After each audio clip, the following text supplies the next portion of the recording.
Hello, everybody. Let me know if you can see me. If you've joined the broadcast, make sure you like and share this everywhere because you know the powers that be like to try and suppress my reach. Today is going to be a very important conversation. It's also a really awesome one because I'm getting to reunite with someone that has kind of gone with me over the years, someone I started out interviewing at a former station. Gosh, I don't even want to know how many years ago that was. But then when I moved to another station, interviewed her again, and she's just been growing and growing. She's a woman that's very passionate about saving the lives of babies, having been an abandoned baby herself, and has this business, Safe Haven Baby Boxes. So without further ado, the CEO and founder of Safe Haven Baby Boxes, Monica Kelsey. Thanks for being on today. Thanks for having me, Christy. It's good to see you again. Yes, you too. And it has been a while, gosh, probably like a couple years since we have last talked, but I've always been so inspired by your story and just your passion. And I love that what you're doing is growing and it's reaching and ultimately saving lives. So for those that have never heard of you, because we're broadcasting everywhere that I can manage, tell me your story. Basically, you were abandoned as a baby. I was abandoned back in 1973, in April of 1973. And then I was adopted eventually by two amazing parents. And so adoption's always been very close to my heart. But I didn't know the story until I accidentally came across my biological mother when I was 37 years old. Awesome. And so from what I remember, you had gone and you had heard something about a safe haven baby box, or well, not a safe haven baby box. That's what you added, but you had heard about baby boxes. Take me through you hearing about them and then to it growing into becoming this passion and something that you're doing. Yeah, so I was actually on a speaking tour in Cape Town, South Africa, where there was a church that I was speaking at that had what they called a baby safe in the side of the wall. And I was so intrigued by this because I'm a firefighter and a medic, and I knew about the safe haven law in the States, but I had never seen anything like this before. And I knew it was a third world country. I knew it was a little bit different, but I was so intrigued. I was asking them every question you can possibly imagine. And one of the main questions was, uh, how many babies have been saved by this? And they had saved 7 that year. And Wow. so, yeah, so I couldn't get it out of my mind. And so on the flight back from Cape Town, South Africa to Atlanta, Georgia on a Delta napkin, I hand drew my version of the baby box and then started the journey of bringing boxes to America. Amazing. And as with all things that people do, it hasn't come without some criticism along the way. Some people just they had a hard time understanding. What do you mean put a baby in a box? It sounds so unsafe. What is it that this lady is doing? So maybe take us through why this is like the best way to approach saving unwanted, like, is that fair to say unwanted babies, or maybe even clarify that? Well, I feel that every child is wanted by someone. You know, even though I was unwanted by my biological parents, my adoptive parents were praying for a child. And so I believe that every child is wanted by someone. But, you know, a child that a parent doesn't want or can't care for, they can be placed in an electronically monitored box that calls 911 on its own. And so these boxes are placed in fire stations and hospitals where there's medical personnel on the other side of the wall.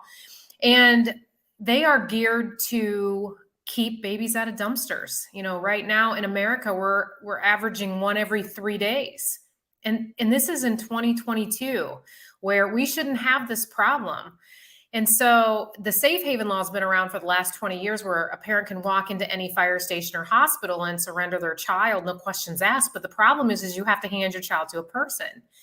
And our kids today, you know, they have their phones and they'll text all day long, but they won't call you because they don't have that skill of talking face to face with people.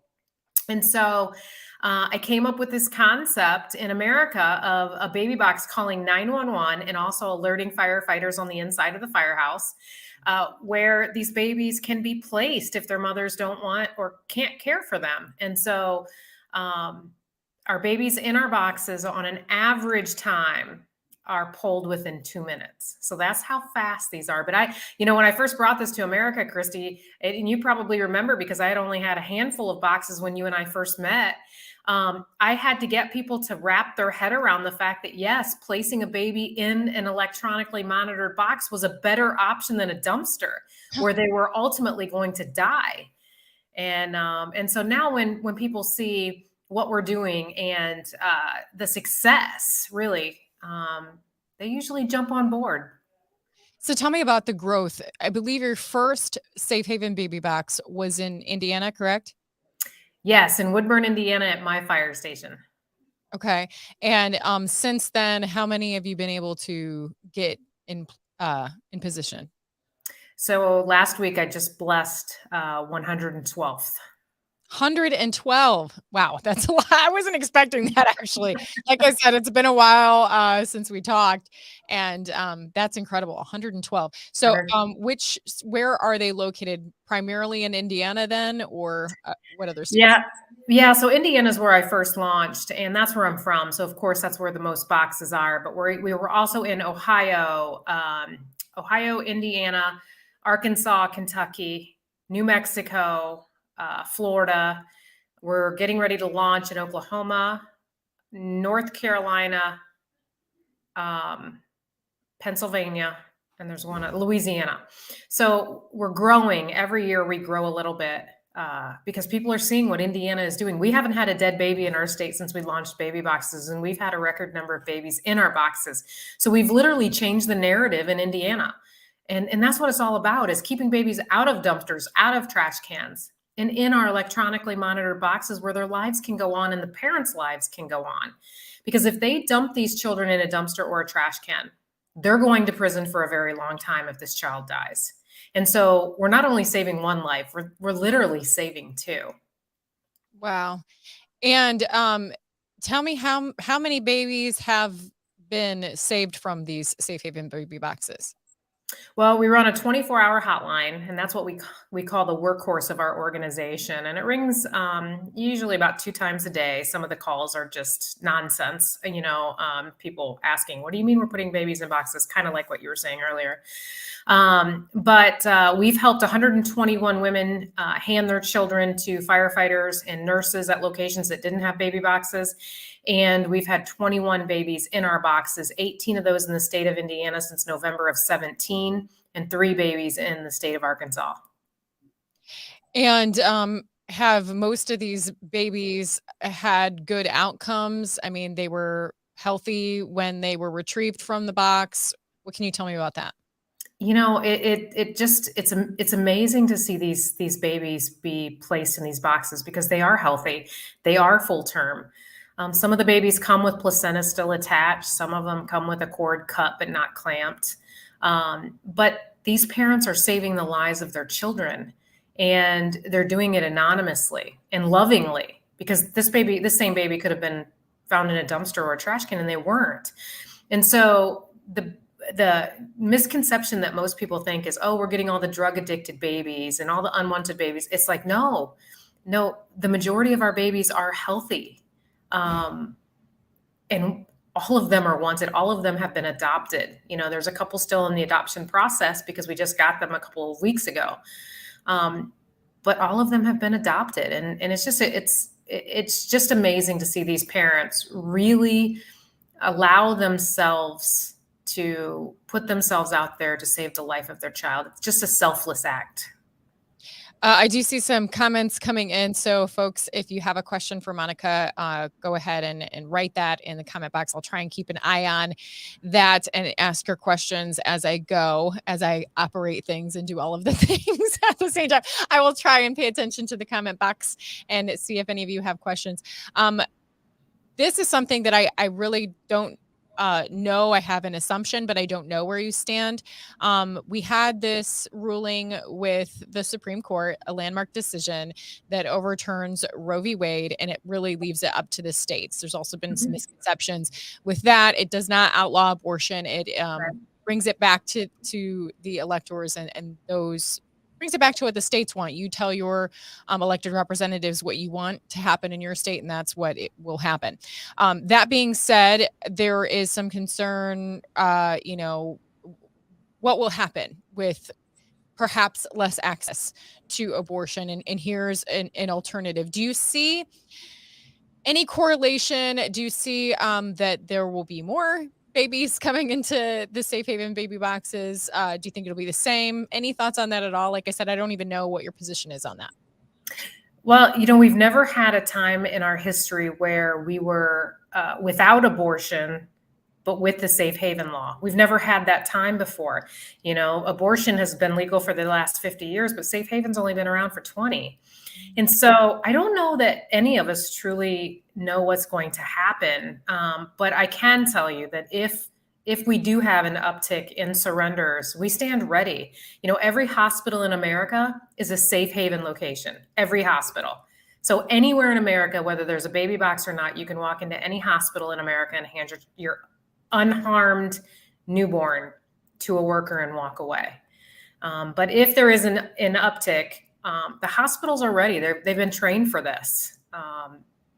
And I think that with everything that's going on in our country, we should be praising the women who do choose to safely and legally surrender their children instead of throwing them in a dumpster or a trash can. But I honestly, I don't know what this holds. We've never had it. So I'm just praying that we have women that do the right thing and place their child in loving arms or in one of our safe haven baby boxes.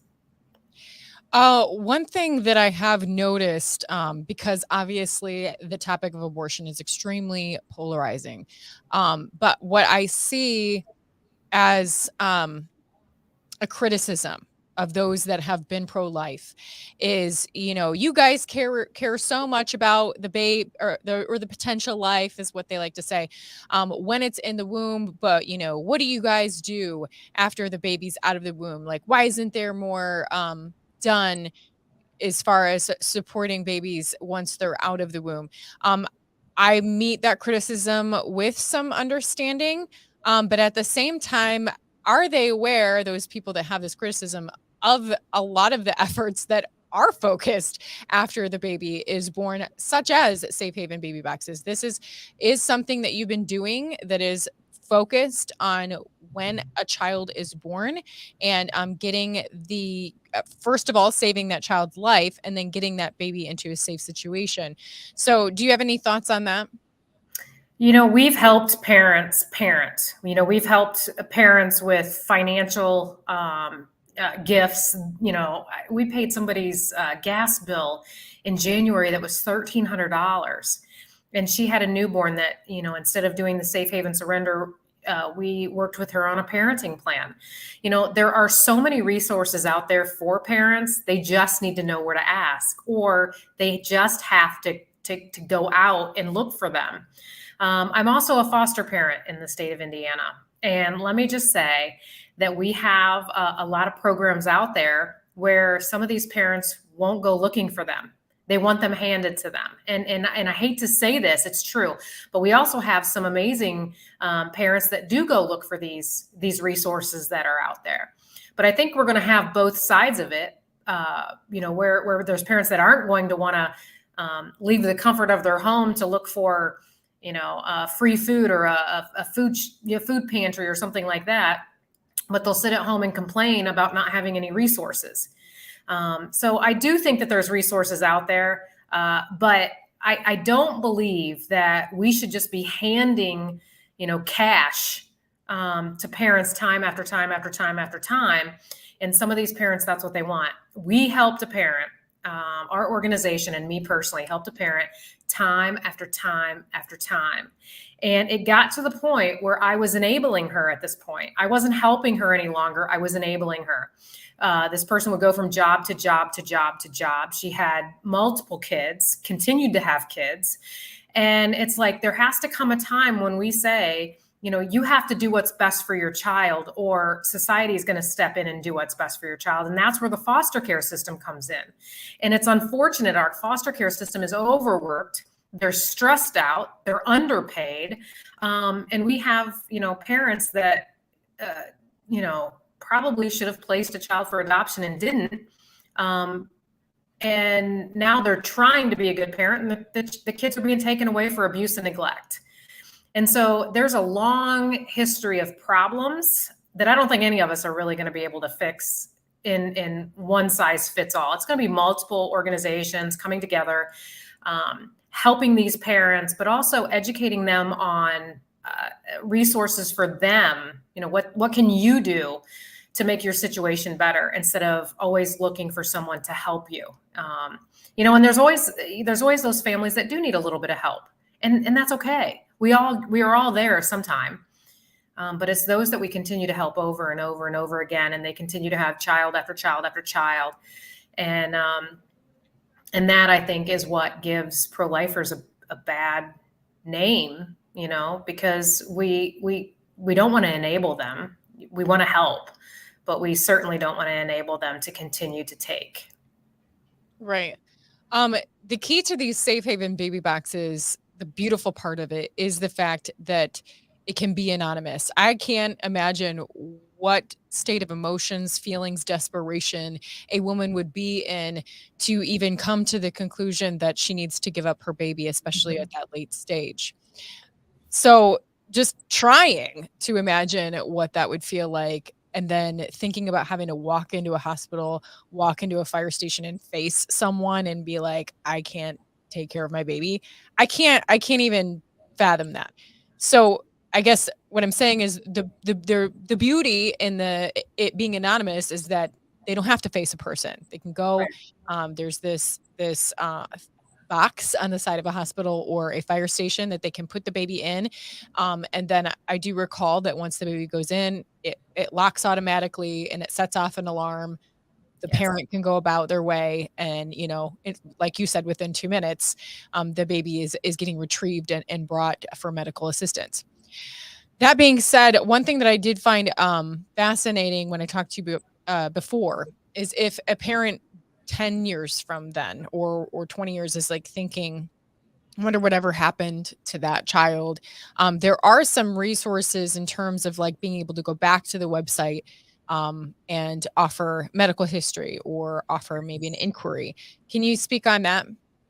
Yeah, it's called the Safe Haven Registry, and they can do it at any time. They can do it 2 days after they surrender, or they can do it 10 years after they surrender. And they fill it out and they send it back to us. And then we track down the child with their adoptive family, and we make sure that they get that information.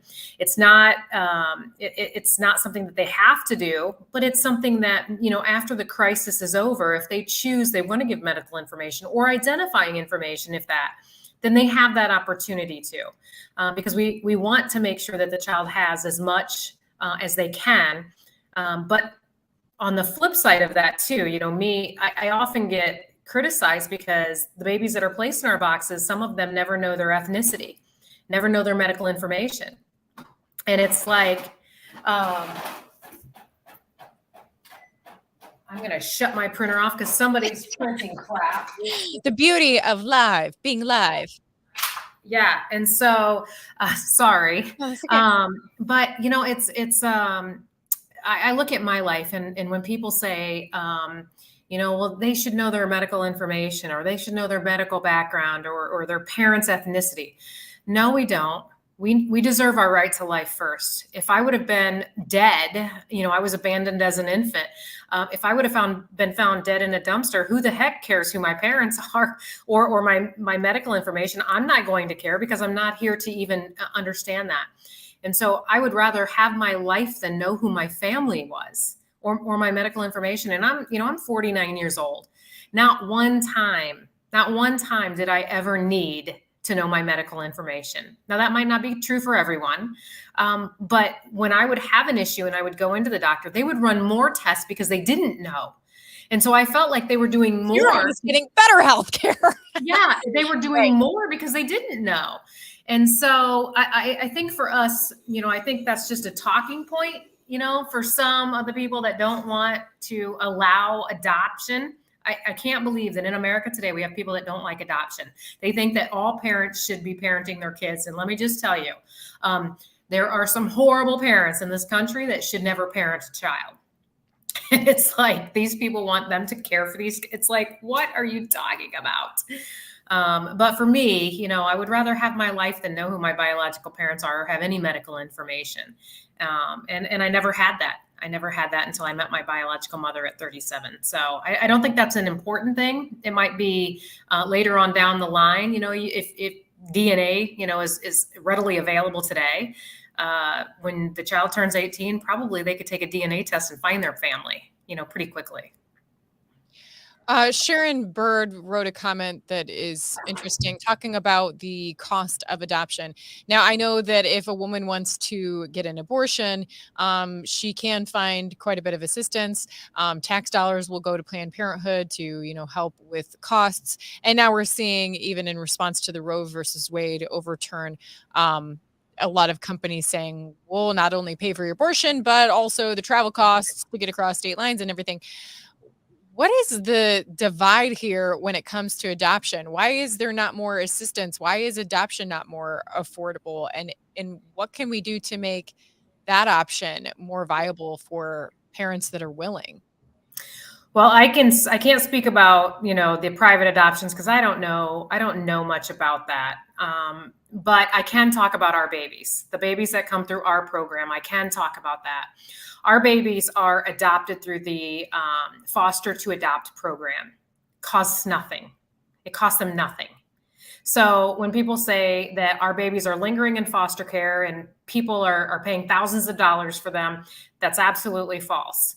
Our babies go into foster care for 30 days. During that 30 days, they are interviewing parents that's going to be the best fit for this child. So an African-American child would go to African-American parents. We have baby Gracie, who is Hispanic, and her parents are Hispanic. Her adoptive parents are, and she looks just like them. Oh, And so they do an interview process, and then within 30 to 45 days, even as early as 14 days, we've had our babies with their forever families. And then the adoption usually takes, I don't know, 6 months, 8 months. But they're with their forever families within 30 days. And so again, it doesn't cost anything to adopt through the foster care system, and that is where our babies go through. I do know that I was talking to a legislator today, actually, that was talking about a tax credit for adoptions in the state of Indiana. And I said, yes, we need to do that. Adoption is expensive, but we also have to vet these families. We can't just go handing babies out to people that we don't know are going to not care for them or,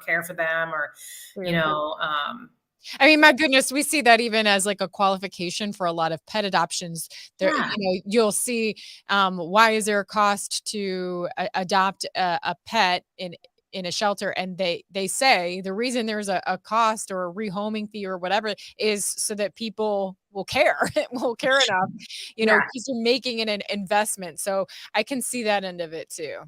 Yeah. Well, and we're not handing out puppies, I Yeah, mean, exactly. That's what I'm saying. That's the exactly. ridiculousness of it. Like, people don't usually bat an eye about the fact, like, okay, that makes sense that there would be a fee to adopt, even save a pet from a shelter. So you can weed out, people that won't make that investment. But yet, complain about fees to adopt a child. Although, Mhm. like you were saying, it would be nice if there were more programs to encourage safe and qualified families to go ahead and adopt, which I know that I would like to see. I mean, if we're going to be solution oriented, right? Right. Well, and I think giving tax credits, that's a good option. I mean, that's a really good option, a really good start. More states need to do more for the adoption process, especially the kids in foster care. Those are the kids they're paying the price because their parents just weren't good parents or they were abused, neglected, whatever. We need tax credits so those kids can find a forever home. Because some of them do come with some baggage, and we need to make sure that they have a place that they feel safe and call home as well. So I do think we do need to step up to the plate a little bit more in the foster care system as well. Yeah, I think so as well.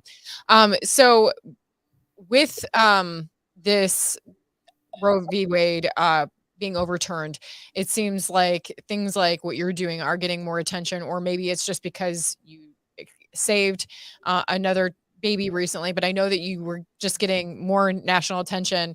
Can you tell me about the more national attention that you're getting now? A lot of it is surrounded by Roe v. Wade, but we've had a record number of babies in our boxes just this year here in Indiana. And if you want to see some of those news stories, just Google it. One of our locations in Carmel, Indiana, and if you know anything about Indiana, Carmel is one of those locations that's very wealthy. It's probably the most wealthiest city in Indiana. And so when I put a baby box there in 2018, I had a lot of people criticizing me going, why are you putting a box in Carmel? Like, this is like the Catholic capital of Indiana and wealthiest.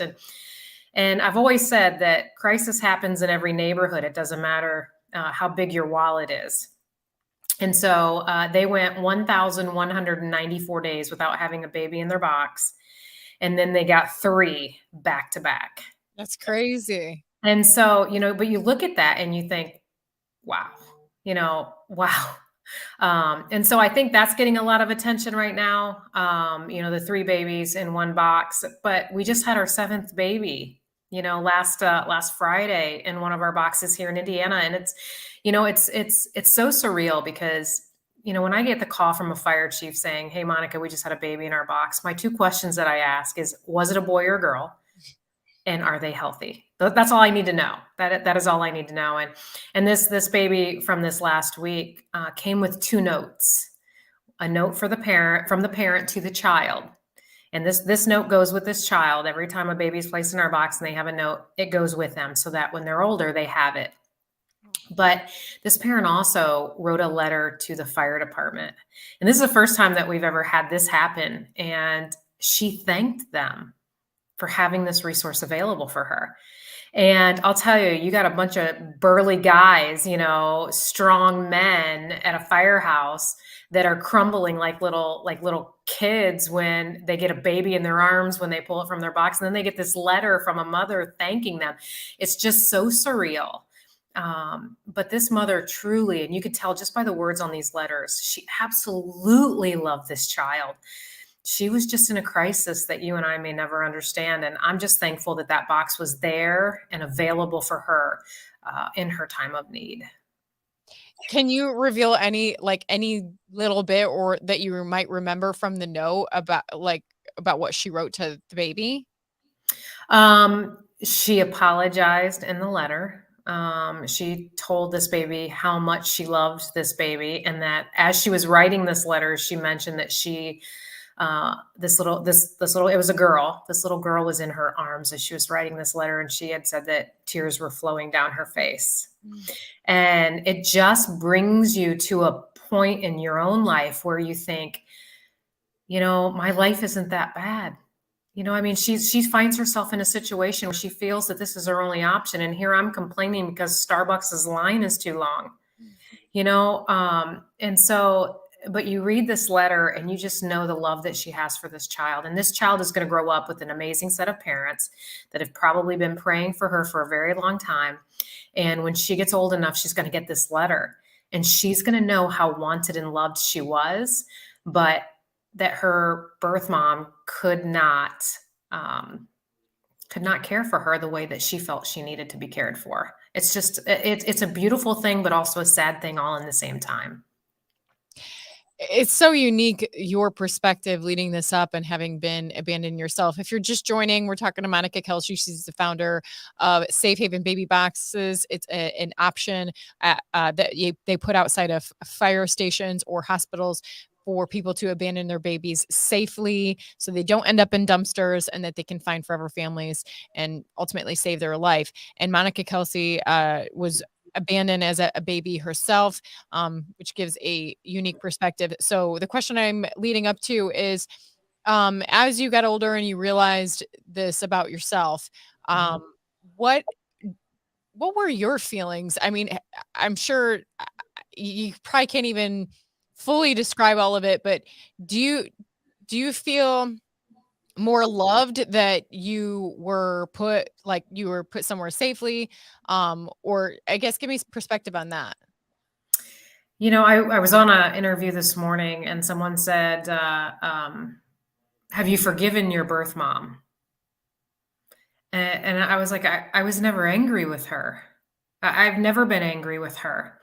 You know, I look at the life that she gave me with these two amazing parents that were the perfect example of how parents should be. I mean, they celebrated 50 years together in 2020. I want my marriage to be like that. You know, they I grew up in the church. But I also grew up knowing that I could do anything that I wanted, and I could accomplish it. You know, and so I think kids today need to know how special they are, no matter where they come from or where they're found, or who their biological parents are. I think, you know, the parents that you know are gifted with these kids need to make sure that they understand how special they are, because that's exactly how I was raised, that I was special. You know, I remember, Christy, I remember going to school, and I don't know, probably fourth or fifth grade, and we were talking about being adopted. And I was like, what do you mean you're not adopted? Like, you have to be adopted. Everybody's adopted, you know? And it's like, because it was so normal for me. My parents just made this part of my story. And my older sister is Mexican. You know, she was adopted as well. And then my younger sister's this very fair skinned, blonde hair, blue eyed. So you knew from the outside looking in that we weren't from the same parents. And so it would have been pretty hard for them to lie to us. And so they didn't. And they decided years ago that they were going to make this journey for us special. And so when I did finally get to meet my biological mother, you know, I thanked her. You know, I wrapped my arms around her and I thanked her because, you know, she gave me this amazing gift that I could never repay. And I think most adoptees feel that way. You have some that don't, but I was truly, truly blessed, and I do not hold any ill feelings towards my biological mom. Now, you've met my cousin, so I have a relationship with my biological cousin, and interesting enough, she's a firefighter and a medic as well, which is craziness that you have two females in the same position. But you know, getting to know my biological family gave me a lot of perspective as well, because they're amazing people. They are, and you know what happened all those years ago probably wouldn't have happened in today's day and age, because there's so many resources out there for parents and moms. But I'm just truly blessed. My glass is half full. For those that don't know, how were you able to end up meeting your biological mom, and where was it that she surrendered you? So my biological mother actually abandoned me. She did not legally surrender me. She abandoned me at a hospital, but she knew I would be safe there. So, but I actually She stumbled. bring you into the hospital, leave you outside? Like, how did that work out? She basically handed me to a nurse and walked out. Okay, gotcha. So, but I didn't have her name. I didn't have any way of knowing who she was, and so I actually stumbled upon her on the story. You know, this is a small community in Ohio where everybody knows everybody. And so I started digging to try and find my biological parents. And I stumbled upon the last name of this family that someone had heard about. And it happened to be the family that I was from. And so, yeah, I'd say that I'm an expert investigator because I found her with nothing, you know, but I think truly it was Christ just leading me to my purpose and my story is how that ended up. Awesome.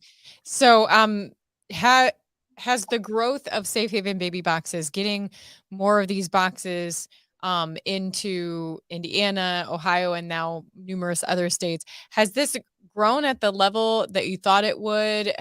Did you have any expectations? You know, when I first started, I just wanted to save some babies in Indiana. And then the more babies that we saved and the more I seen that were being found in dumpsters and trash cans across this country, I knew I needed to do more. And so in the last 5 years, I don't know how we do it. I don't know how we make such progress with an organization that's never been done in America before. But every day Christ just opens another door for us. 2 months ago, we bought our new headquarters. And I'm so excited because this is just kind of like planting the roots for Safe Haven baby boxes in Woodburn, Indiana. But nothing that we do would have been accomplished without his help, in opening those doors for us and those babies that have been placed in our box. He's opening doors for a lot of women to safely and legally surrender their children. And what are your goals moving forward? What do you want to see happen with this effort?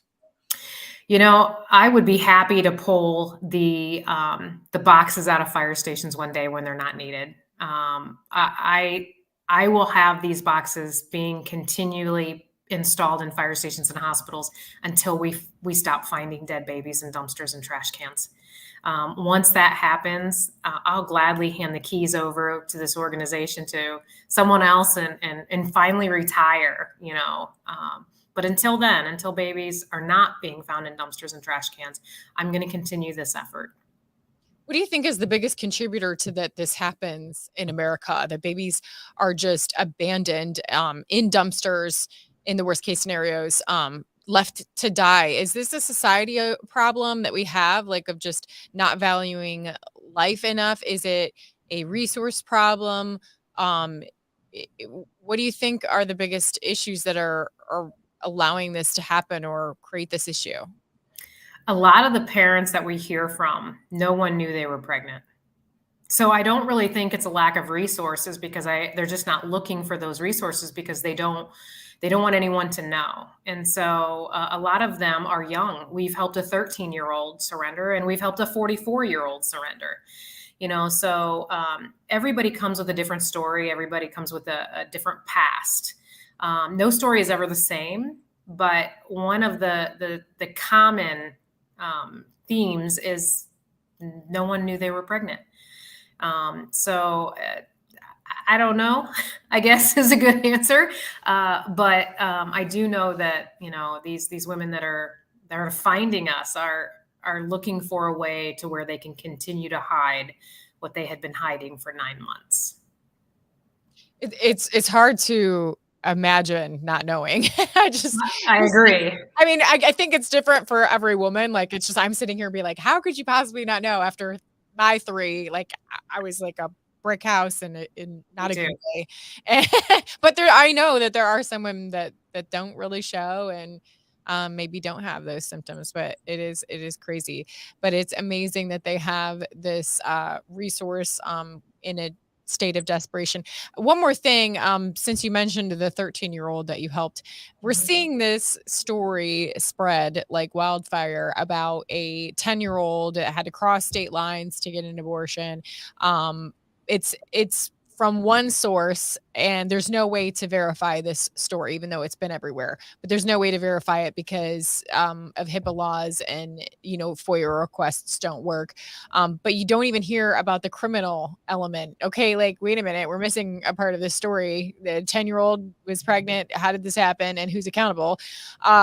So in this case of the 13-year-old, are you able to tell me, in cases like that where it's highly suspicious, what steps are you able to take or do you take to investigate the criminal aspect of it? Well, in this specific case, this was 2 young kids that played around with sex and got pregnant. But the safe haven law is very clear that a parent can surrender, no questions asked.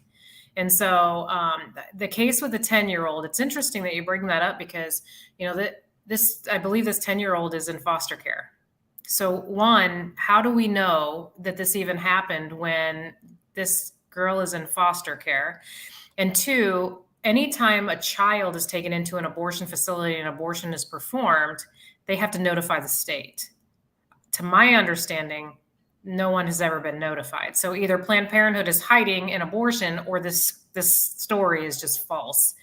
But I think, it's coming out at a time where it feels like it was leaked for a reason, a political push for one way or the other.